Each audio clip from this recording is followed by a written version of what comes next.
Welcome to பத்தல அகம் TV வழியே வீடியோக்கு தப்பிச்சுக்கு பத்தல ஏன் சுபாஷ் நம்மளுக்கு அந்த சூப்பர் நேச்சுரல் பவர்லாம் இருக்கக்கூடாது.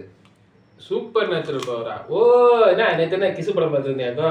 அப்படிதான் நினச்சிக்கங்க. அப்புறம் தான் இன்னைக்கு அந்த கிஸ்ஸை பற்றி பேசிடுவோம். கண்டிப்பாக பற்றி பேசிடலாம்.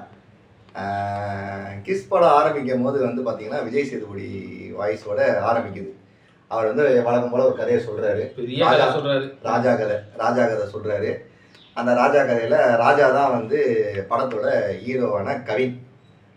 அவர் வந்து எப்படின்னா லவ் பண்றதே அவருக்கு பிடிக்காது. ஸோ அதனால அவருடைய ஆட்சியில் என்ன பண்றாங்க, யாரெல்லாம் லவ் பண்றாங்களோ அவரெல்லாம் வந்து கூட்டு வந்து எரிச்சு கொன்றாங்க. அந்த இதயத்தை வந்து சிங்கத்துக்கு புலிக்கெல்லாம் போட்டு சாப்பிட வச்சிருவாங்க. ரொம்ப கொடூரமான ராஜாவா காமிக்கிறாங்க. அப்புறம் அந்த என்னன்னு சொல்லிட்டு திடீர்னு காமிச்சிட்டு இங்க கவினை காமிக்கிறாங்க. இப்ப ரியல் லைஃப்க்கு வந்துட்டாங்க. வந்ததுக்கப்புறம் பார்த்தா அவருக்கு திடீர்னு ஒரு புக்கு வருது. ஹீரோயின் வந்து ஒரு புக்கு கொடுக்குறாங்க. கொடுத்த உடனே இவருக்கு ஒரு சூப்பர் நேச்சுரல் பவர் வருதுங்க. செம்ம பவருங்க. யாரெல்லாம் கிஸ் அடிக்கிறாங்களோ அதெல்லாம் இவர் பார்த்தாருன்னா அவங்களோட ஃபியூச்சரை இவர் ப்ரெடிக்ட் பண்ணிடுவார். ப்ரெடிக்ட் பண்ண மாட்டார், ஃபியூச்சர் தெரிஞ்சிடும் இருக்கு. முக்கியமா லிப் டு லிப். ஆமா, அது ரொம்ப முக்கியம். அது கண்டிப்பா சொல்லி ஆகணும். ஏன்னா இந்த படத்துல நாய் கிஸ் அடிக்கும், அது கூட லிப் டு லிப் அடிச்சாதான் இவருக்கு தெரியும். அப்படி ஒரு இதெல்லாம் பயங்கரமா பண்ணிருக்காங்க. என்ன சொல்றது தெரியல. ஆனா புது கான்செப்ட் எப்படின்னா, ஒருத்தங்க கிஸ் அடிச்சாங்கன்னா அவங்களுக்கு எவ்வளவுலாம் பிரச்சனை வருதுன்றத ஃபியூச்சர்ல என்ன நடக்குதோ அது இவருக்கு முன்னாடியே தெரிஞ்சிருது. இவர் என்ன செய்யறாரு, அது அவங்க சேர்ற மாதிரி இருக்குதுன்னா அவங்களை சேர விடாம தடுக்கிறது, இந்த மாதிரி வேலையெல்லாம் செய்யறாரு. ஏன்னா இவருக்கு லவ் பிடிக்காது. அந்த ராஜா தான் இவரு அப்படிங்கிற மாதிரி காமிக்கிறதுனால இவருக்கு லவ் பிடிக்காது. அதனால அவங்கள சேர விடாம செஞ்சுட்டு இருக்காரு இவரு.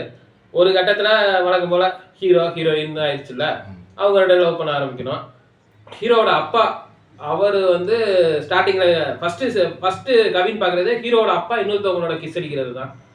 பார்த்த உடனே அவங்களுக்கு டைவர்ஸ் வாங்கி கொடுத்துட்றாரு. ஹீரோவோட அம்மா யாருன்னா தேவயானி.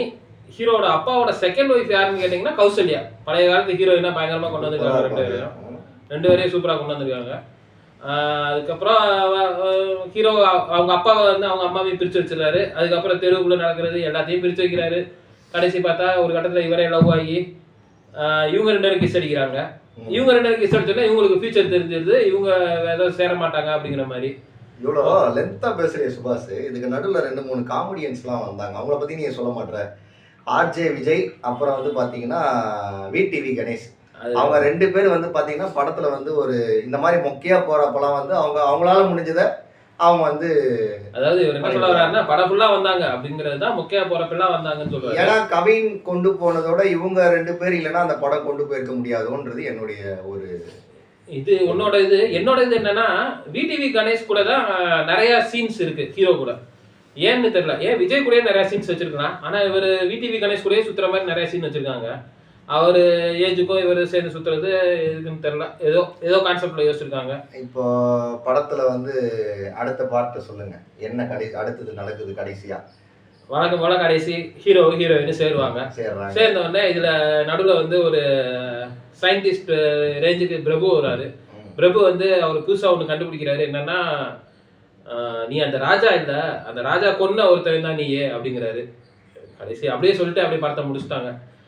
ஒரு புக்கு, அந்த புக்கு உடனே ஸ்பெஷல் பவர் கிஸ் அடிச்சா கண்டுபிடிக்கிறது, அப்படி எப்படின்னு உங்களோட ஃபுல் என்டர்டைன்மெண்ட்டா இருக்காது. ஓரளவுக்கு இருக்கும், நீங்களும் போய் பார்க்கலாம். ஓரளவுக்கு ஜாலியாக இருக்கும்னு நினச்சிக்கலாமே. ஆனால் நம்புற மாதிரி இருக்குமானா நம்புற மாதிரி இருக்காது. ஏன்னா நாய் கிஸ் அடிக்கும் போது நாய் செத்துரும்னு சொல்றது. மெயினாக இவருக்கு ஹீரோவுக்கு லவ் வர்றதுக்கு காரணமே அந்த நாய் வந்து கிஸ் அடிச்சு ஆக்சிடென்ட் ஆயிரும் ஒரு நாய். அதை பார்க்கறதுக்கு இன்னொரு நாய் வரும். அந்த லவ்வை பார்த்து இவர் இம்ப்ரெஸ் ஆகி லவ் பண்ண ஆரம்பிச்சிருவாரு. நாய் எதை பார்த்து லவ் பண்ணிருக்கு பார்த்தீங்களா? சரி, தெரியல, நாயை சொல்கிறேன். தெரியல. ஹீரோ வந்து அந்த நாயை கொண்டு போய் வெட்டினரி ஹாஸ்பிட்டல்ல சேர்த்துட்டாருப்பா.